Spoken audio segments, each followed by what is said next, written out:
That's all right. If you can't see me and you would like me to stand up, just let me know. So the question on, I'm really glad you wrapped it up with NHS and care. And you'll see probably, if you've seen anything from the Liberal Democrats, you've seen our commitment to care. Ed Davey, our leader, has been a carer as a young person, looking after his parents as they passed away sadly when he was a teenager. And now he's a full-time carer, as well as being an MP for his disabled son.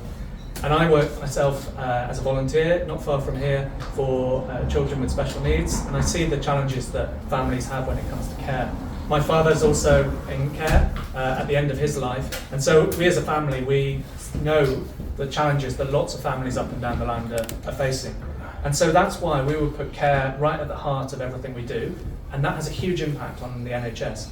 So many people are in hospital when they don't need to be. They should be getting the care that they need, either at home where they're supported, or in specialised care facilities. And that, in and of itself, would free up a huge amount of capacity within the NHS. So that's our number one commitment on care. On the NHS, we would pledge to increase access to GPs, and that's through better funding, yes, but also training more GPs, recruiting more GPs, improving the pathways of GPs who want to come and work from overseas into the NHS, and also critically making sure that we improve the conditions of existing medical professionals so they stay in the UK and don't go to Dubai or Australia like we're seeing a lot of. So NHS and care is right at the heart of everything the Liberal Democrats start to talk about. And that's back to my point about fairness. Without people having access to care and access to the health service they need, they can't go and work, they can't make contributions to their communities that they would want to. So it's fundamentally about fairness, and that's why it's front and centre of everything we talk about. Thank you, Jonny. James? Yeah, so as a man whose mum has worked in the NHS for a long time, and auntie has also, I've seen firsthand how ravaged the NHS has become, and there's a number of reasons for that. And there's a number of reasons why I joined the Works Party for that reason. You will see in our manifesto where we are against privatisation across the board in the NHS. We're sick and tired of seeing private companies pillage the NHS, take advantage of government funding and giving very little back in return. It's in our manifesto that we put the pharmaceutical companies into check.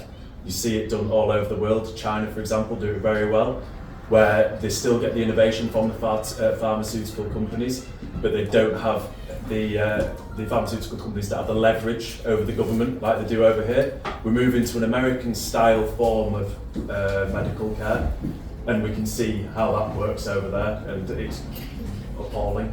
And it's always the poorest that get beaten with that stick, where they can't afford proper healthcare. We can't have that here. We need to look after the most vulnerable, those that are in care, those that do need our help the most. So that all comes through funding, and that funding has to be managed properly. There has to be an overhaul within the NHS, because there are areas where there is a lot of mismanagement. And essentially, we just need to stop private companies taking advantage of us, because it's happening in every single sector, and that needs to stop. Thank you. Okay, we're going to move on. You've probably answered the next question in what you said, but I'll ask this one for the other candidates, which is, do you commit to opposing privatisation of the NHS? Because constituents and probably more people in the country feel we're having a creeping towards that end goal by the establishment. So what's your view on that in terms of opposing privatisation? I'm unequivocally against privatisation of the NHS, because this is what happens when you privatise state-owned assets such as the NHS. You put them in the hands of corporates that effectively prioritise profits over well-being. Okay? The NHS is sacred, okay, and we need to ensure that the social contract that binds the NHS has given an equality of right and fair access of healthcare to everybody, regardless of their social status and regardless of how wealthy they are. Problem with giving it to a corporate, problem with privatising it, is that the efficiencies that you have with the NHS managing several different aspects, that will literally go into the wilderness with giving maybe tens of thousands of private contracts. We've seen that happening with the railways, we've seen that happening with several other state-owned assets. Also, shareholders, effectively, their priorities will be put in the forefront rather than accountability. And the NHS being in charge, the government being in charge of the NHS, effectively ensures that there is more accountability. Privatising that really gets rid of that element. So in essence, I think we need to protect the NHS at all costs. We need to stop privatisation, and we need to ensure that efficiency is always in the system. Yeah, I mean, I think pretty broad consensus here. We have no plans at all for privatising or increasing any privatised element of the NHS. What I would say though is I do think we can be a bit more innovative within the state-funded NHS, and that's why, for example, in our manifesto, we put forward some ideas to give greater powers to pharmacists and nurses and support workers to take some of the burden off GPs who are overworked and overstressed. So we think there are elements that we can improve and we can build upon and use everyone's skills within the NHS, but absolutely no privatisation from the Liberal Democrats. And when you talk about privatisation, does that include contracts, third-party contracts? Look, we're going to need.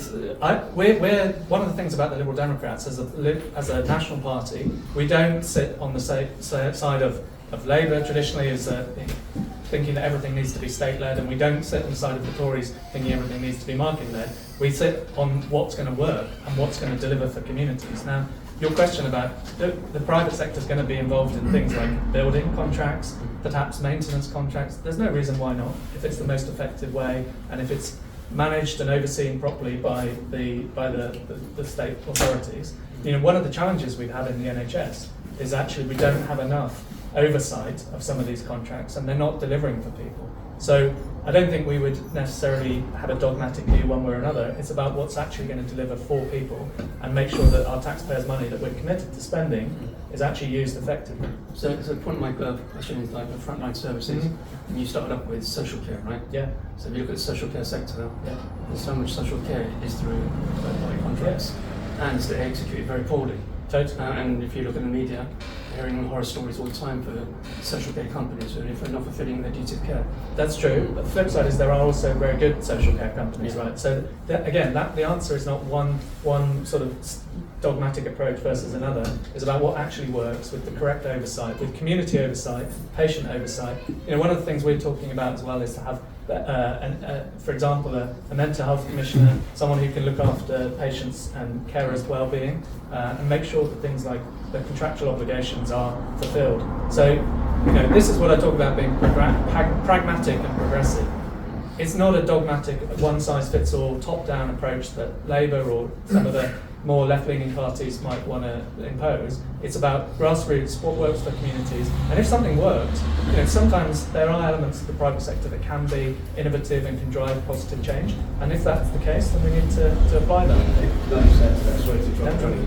I think the issue with a lot of contracts with private agencies and corporations is there's a lot of privilege, and there needs to be more transparency in the tendering contracts. Okay, so we've seen time and time again where the NHS has given certain contracts out. Look no further than the pandemic, where there were these PPE contracts. We paid something ridiculous, about 18 billion for the PPE contracts, when the actual cost of that should have been less than 2 billion. Right, that's out there for everyone to see. So where did the excess money go? Right, and there needs to be increased accountability. There needs to be very, very like Jonny said, pragmatic about these contracts. Let me just say one thing about COVID, and in a way that's not a bad example, where you did have private companies, the pharmaceuticals, who were mobilised by the power of the state to actually produce vaccines that saved millions of lives. So public and private can work together, but it has to be directed by and overseen by publicly accountable bodies, and they have to be driven from community needs. Sorry, can I just have a say here, because I've not said anything just yet, but you're basically following on from the Tory policy of taking power away from doctors because they're already overworked, and then passing it on to already overworked professionals that aren't as well trained as doctors. So you're going to pass that on to nurses and pharmacists who are not trained to pass cancer diagnosis and to pass them through to the care that they need. I'm sorry, I don't understand the thinking there, how that is a good idea at all.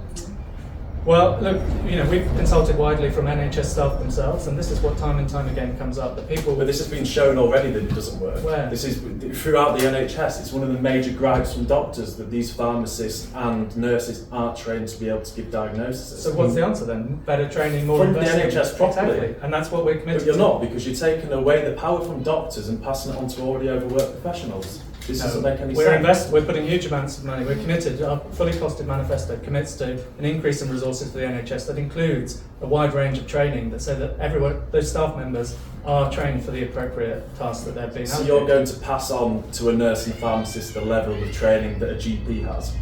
where And how many years is that going to take? not the full training, but where necessary to do specific tasks. Why Okay, not? so they're still not trained enough to actually pass those Probably diagnoses. 13 years. I'm sorry to cut you in. Agree to disagree with you, Jonny. Fair enough. But you know, you were a part of Tories or Conservatives for 13. When the things got cocked up, you wash your hands and move away. And now, for a fresh breathing space, you came back to the communities and taking it back. Okay, well, you don't have exact things what to do and what not to do. I think you're just marking up the seats. Exactly. And that's it. Which is exactly what happened last time. You talked about fairness when you did your opening speech. Was the fairness there when you brought in tuition fees? Yeah, look, Have I'm increased tuition fees? So I'm happy to address it's done its bit. You had a chance to question it, right? Now, on some of that question, if you could answer your bit, which is about privatisation, Yep. right? If you want to revisit, you can do. Yeah. You've got your 2 minutes if you want to. That's amazing. Also, from the audience, if you want to butt in, please don't butt in. Raise your hand. Okay. All right. And if I say you can speak, then speak. Otherwise, we're going to get a disorder and it'll be chaotic, and that would be fair to the May I candidates. address those points after James has spoken? Yeah, Because sure. I think they're important points. Yeah, I'll give you a minute to do that afterwards. Yeah, so as you'll see in our manifesto, we're against all further privatisation and we will be looking to repeal the privatisation that is already within the NHS. It worked perfectly fine before until austerity hit and Tony Blair's PFIs came in. Why can't we go back to that system that worked so well, funded properly, governed properly? There's an easy answer to solve these problems. It's funding it properly, it's educating people properly.